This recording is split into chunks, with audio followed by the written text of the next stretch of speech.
rame-rame. Nyambung. Jadi the first time aku buat PH di tahun 2015 itu pertama kali ini skenario pertama yang kita buat. Jadi skenario pertama yang kita buat, cuman untuk nyari pemainnya sangat luar biasa susah karena kita harus pakai pemain-pemain yang memang udah terbiasa, nggak bisa pakai anak baru untuk membawakan ini. Dan itu pesan dari penulisnya juga. Kebetulan penulisnya yang menulis ADC, Mas Jujur Prananto. Jadi penulis senior, jadi saya nggak mau dipakai dengan pemain yang mungkin belum punya jam terbang lah. Jadi memang menunggu, akhirnya baru ketemu pemain yang benar di 2019. Jadi cerita itu 4 tahun untuk cari pemainnya. Nah, si Jujur Prananto itu mengatakan kepada kami pilihannya tuh bintangnya itu cuma 2. Ya kalau nggak Tora Sudiro atau Vino. Ini kita sudah coba casting berapa orang yang lebih muda dan sebagainya, dan itu ketika saya suruh casting, mereka di casting dan sebagainya, itu kelihatan hambar banget. Pak Anto. Laming.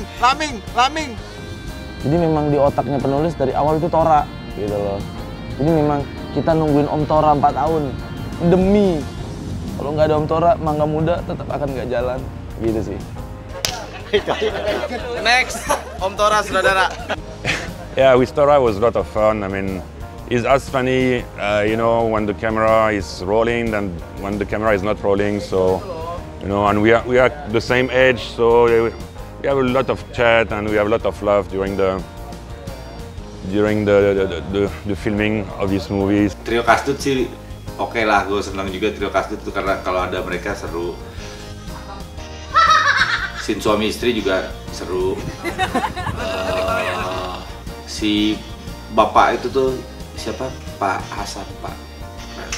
Ada bapak-bapak tua yang cuma dapat dialog sekali doang, agak ngeselin, tapi menurut gue pasti yang di sini tuh dia lucu. That was good to work with Giri as a director, because we don't lose much time when Giri is the director. He has a really clearly. He knows what he wants, so everything is clear in his mind, so the communication is quite good. So he tell me what he wants and we just make it happen and move to next scene. So it was good experience. Kerjasama dengan Mas Giri itu kayak jujur aja sih, waktu awal ditawarin gue masih agak gue mulai ragu dengan komedi yang gue mainin gitu, apakah masih relevan atau enggak gitu ya.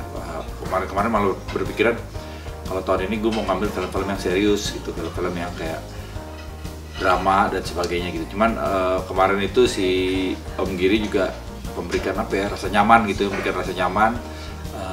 Gue jadi percaya diri lagi untuk berkomedi, bahkan beberapa scene akhirnya kita rubah sama-sama dan menurut gue sih jadi lucu. Nah itu saling percaya di situnya sih yang menarik buat gue, gitu, yang benar-benar bikin gue nyaman.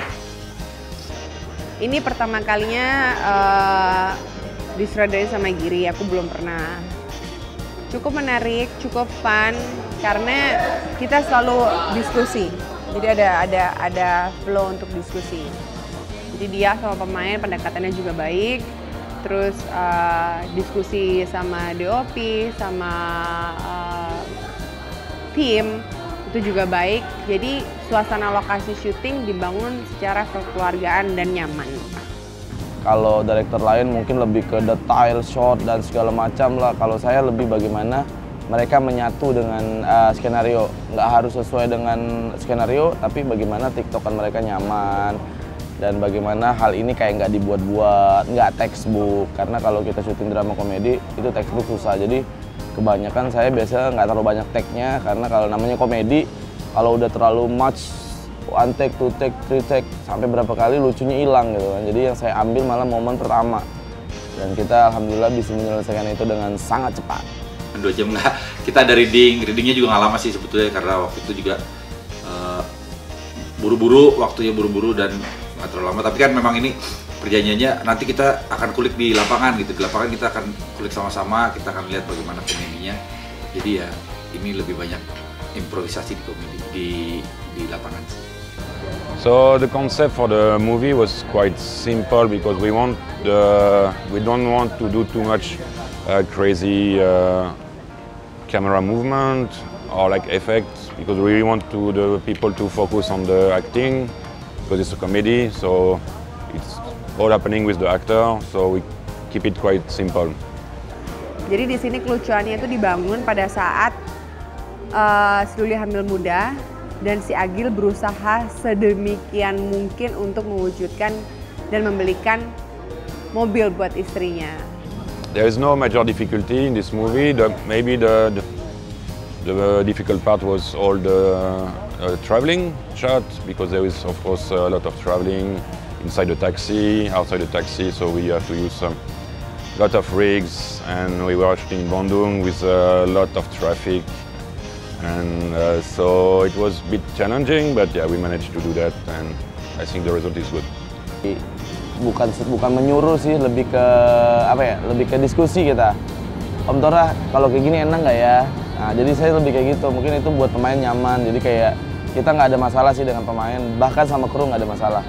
Paling cuman masalahnya lama gitu doang. Gitu. Jadi harus ada yang ngejar, suruh cepat gitu.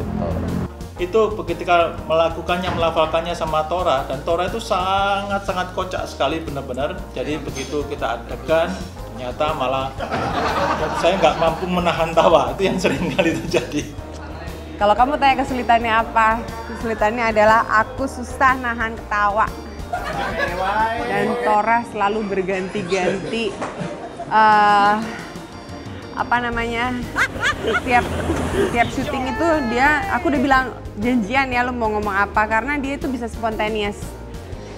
Dan aku paling nggak bisa tuh kena banyolan yang tiba-tiba mendadak yang aku nggak tahu. Nggak pernah bisa satu kali take.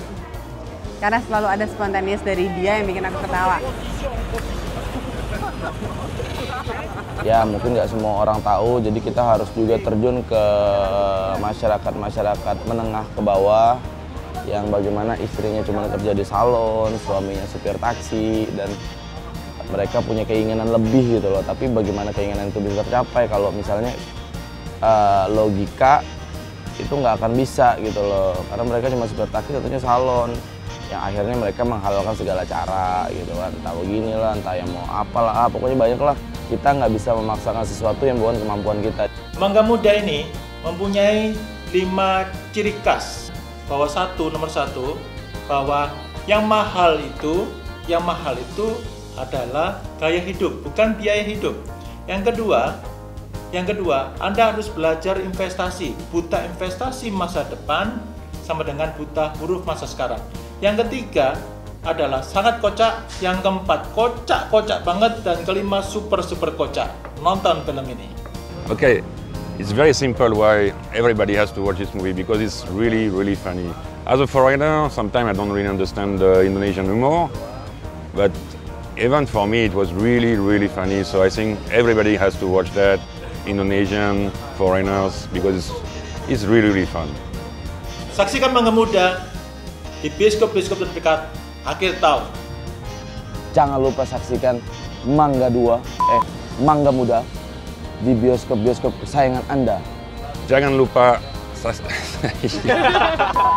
lupa saksikan Mangga Muda movie di bioskop. Yo. Oke, jangan lupa nonton film Mangga Muda, karena kalau udah kematangan ntar keburu busuk. Jangan lupa ya.